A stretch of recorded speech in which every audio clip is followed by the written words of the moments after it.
Rádio França Internacional, emissões em língua portuguesa. São 17 horas aqui em Paris, a mesma hora em Luanda, 18 horas em Maputo. Cristiane Soares. Os líderes da União Europeia e da União Africana chegaram a acordo sobre um plano de investimento para a África de 150 mil milhões de euros. Reacender do conflito no leste da Ucrânia e nas regiões separatistas pró-russas, Emmanuel Macron apela ao diálogo e à retoma de negociações construtivas. O ex-presidente moçambicano Armando Guebuza voltou a ser ouvido esta manhã em tribunal e reiterou a confiança nas pessoas que o rodeavam na altura da gestão do projeto que gerou as dívidas ocultas.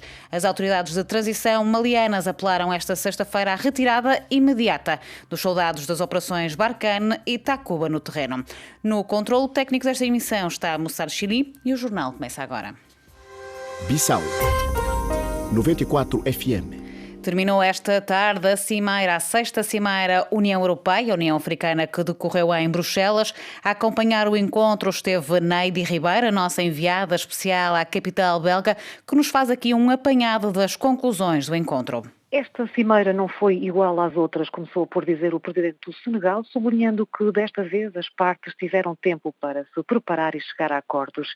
Macky Sall destacou os compromissos alcançados nos direitos de tiragem na área da formação, referindo que partilhava da opinião da presidente da Comissão Europeia na transição energética. Ursula von der Leyen referiu que uma das conclusões desta cimeira é garantir o acesso à eletricidade, desenvolvendo o hidrogênio verde, extraindo as matérias-primas do continente de forma sustentável, deixando a ideia de que os africanos poderão continuar a desenvolver os projetos de gás, mas os países que decidirem pela transição energética sustentável poderão receber mais apoios. O presidente francês anunciou que será criada uma comissão com responsáveis europeus e africanos encarregues de avaliar a aplicação dos projetos acordados hoje. Esta comissão tem ainda a função de analisar a partir da primavera os aspectos relacionados com a propriedade intelectual da vacina Covid-19. Emmanuel Macron anunciou ainda que a Europa vai mobilizar 450 milhões de doses para aumentar o ritmo de vacinação em África. A questão da segurança foi abordada pelo presidente da Comissão Africana, Moussa Faki, que falou no colapso da segurança no continente, alertando para a necessidade de se investir na manutenção da paz em África com o apoio das forças estrangeiras. O presidente do Conselho Europeu, Charles Michel, reconheceu que esse entendimento é possível, dando a situação de Cabo Delgado, em Moçambique, como exemplo para a cooperação entre a União Europeia e a África. De Bruxelas para a RFI, Neide Ribeiro. Era então Neide Ribeiro, a nossa enviada especial à capital belga, ela que nos fez aqui um apanhado das conclusões da sexta Cimeira União Europeia-União Africana, onde os líderes dos dois continentes chegaram a acordo sobre um grande e ambicioso plano de investimentos para a África de 150 milhões de euros ao longo dos próximos 7 anos. Europeus, aliás, e africanos que estiveram reunidos em Bruxelas para reinventar a sua relação e instalar um novo software, isto nas palavras do presidente senegalês Macky Sall, que é de resto o presidente em exercício da União Africana. Joe Biden, o presidente norte-americano, tem agendados hoje vários contactos por videoconferência com dirigentes europeus e da NATO sobre a crise ucraniana.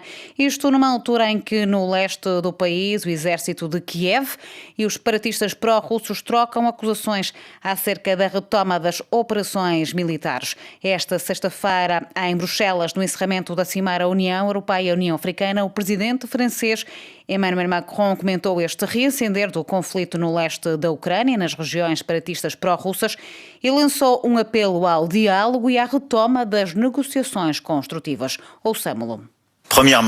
Antes de mais, apelamos à cessação destes atos militares e a um rápido desanuviamento. Em seguida, à retoma de negociações construtivas, porque continuamos a dizer que é através do diálogo que esta situação pode vir a evoluir. As palavras aqui de Emmanuel Macron, o presidente francês, dobrado por Miguel Martins. Em Moçambique, o ex-presidente Armando Guebuza voltou a ser ouvido esta manhã como declarante no processo das dívidas ocultas e esta sexta-feira o antigo chefe de Estado voltou a apontar Filipe Nyusi, o atual presidente de Moçambique, como a pessoa que pode explicar o destino dado aos 500 milhões de dólares dados como desaparecidos ressarcidos pela Kroll. Armando Guebuza, que falava hoje pelo segundo e último dia em que esteve a ser interrogado sobre o caso das dívidas ocultas. Mais informações com o nosso correspondente em Maputo, Orfeu Lisboa. Curto e grosso, foi assim que Armando Guebuza respondeu à pergunta colocada pelo assistente do Ministério Público sobre o paradeiro dos 500 milhões de dólares, cujo destino dado se desconhece segundo a auditoria Kroll. Ele era chefe do comando operativo e diz que não sabe nada do que se passou. É estranho. Dúvidas que só Filipe News pode esclarecer, segundo Flávio Menete. O assistente requer a audição do então Ministro da Defesa Nacional, Sua Excelência Filipe Jacinto Nunes, Presidente da República. Um pedido prontamente negado pelo Tribunal na voz do juiz Efigênio Batista.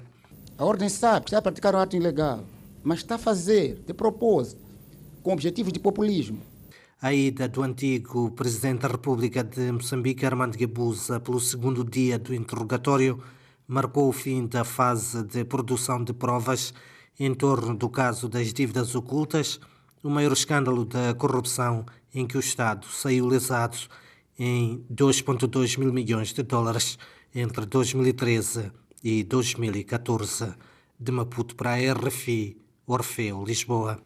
As autoridades de transição no Mali apelaram esta sexta-feira à retirada imediata dos soldados das operações Barkhane e Takuba no terreno, uma decisão que surge um dia depois do anúncio de Emmanuel Macron, presidente francês, e dos seus aliados em procederem a uma retirada coordenada das tropas do Mali em 6 meses.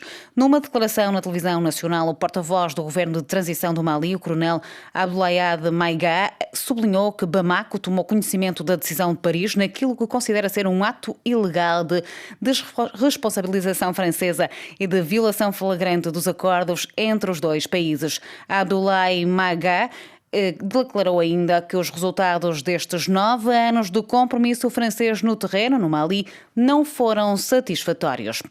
No desporto, o campeonato francês na primeira divisão de vôlei masculino entrou na reta final para definir as 8 equipas que vão seguir para os quartos de final e as 6 outras que vão para lutar para não descer de divisão. O Tours lidera a Liga Francesa com 50 pontos, enquanto o clube da capital, o Paris Volley, ocupa o 8º lugar com 27 pontos. Esta noite, os parisienses deslocam-se ao terreno do Tourcoing. A RFI, aliás, falou com Renan Michelucci, o atleta brasileiro da equipa parisiense, que admitiu que o ritmo tem sido desgastante na luta por um lugar nos play-off. Desgastante, bem cansativa. Muito jogo foi adiado, então a gente está numa sequência muito longa de jogos, 3 jogos na semana, então está bem cansativa. O objetivo continua a ser esse apuramento? Estar nos 8 primeiros? Sim, o objetivo nosso é estar nos playoffs e depois playoffs é um mata-mata, então a gente tem chance de chegar numa semi, numa final, quem sabe. Como é que tem sido a sua temporada aqui? Mais a nível pessoal, desde que chegou? Estou melhor adaptado no time, tudo, a comida daqui, a cidade. Então acho que vou jogar mais um ano na França, então tudo certo. O que é que podemos desejar ao Renan para os próximos jogos? Força para continuar e desejar que a gente faça bons jogos e chegue ao nosso objetivo. Era Renan Michelucci, atleta brasileiro do Paris Volley, entrevistado por Marco Martins.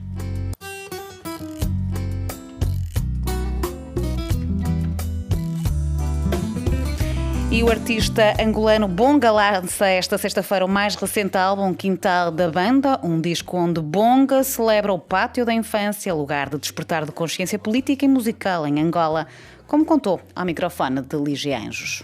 É um disco que tem a ver com a maturidade, derivado da vivência justamente desses 50 anos de carreira profissional, intensos, sem paragens, e retratar principalmente as coisas vividas no interior da minha terra de origem, que é Angola, não é?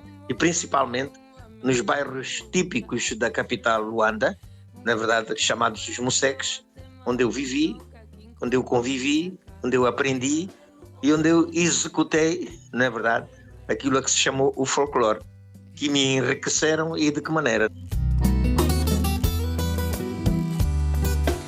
E o Bonga a levar-nos até ao final deste bloco informativo.